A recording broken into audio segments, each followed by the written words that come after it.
প্রিয় বাংলাদেশ, আমাদের দেশটা কোন তালে চললে কোন খুশি হবে? এই যে মেয়েগুলা যে রাস্তায় নামছে, তাদের নিরাপত্তার জন্য প্রশাসন চাইবে, তাদেরকে আবার নিরাপত্তা দেওয়াটা ঠিক হবে না প্রশাসনের, এটাও বলতেছে। তো প্রশাসন কোন দিকে যাবে? এই মেয়েগুলার মা বাবা কিরকম আল্লাহ পাক জানে, আমরাও জানি না। কেননা এদেরকে পাঠাইছে পড়ালেখা করার জন্য, সন্ধ্যার সময় বাইরে ঘুরে ফেরার জন্য না। এই মহিলাগুলো বলতেছে, মেয়েগুলো বলতেছে যে আমাদেরকে রাত্রে সুন্দরভাবে চলাফেরা করার সুযোগ করে দিতে হবে। আবার বলতেছেন এদেরকে নিরাপত্তা দেওয়ার জন্য। আর আপনাদেরকে নিরাপত্তা দেওয়াটা দরকার কি?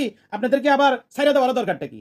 শিক্ষামন্ত্রী বলছে আপনারা সন্ধ্যার পরে বাইরে না ঘুরে মোবাইল না টিপে পড়ার টেবিলে যান, আপনাদের ভালোর জন্য বলছে। আর আপনারা বলতেছেন আপনাদেরকে শাসন করার অধিকার কোনো শিক্ষামন্ত্রীর নাই, স্বরাষ্ট্রমন্ত্রীর নাই, পুলিশের নাই। আবার বলতেছেন আপনাদেরকে নিরাপত্তা দেওয়ার জন্য। এটা কি আপনাদের ডাইলে চাইলে খিচুড়ি মিস করে বাঁচার জন্য দিচ্ছেন? ফাজলামি করতেছেন আপনারা স্কুলে পড়ালেখা করতে নাই? আপনাদের মা বাবাই কিরকম?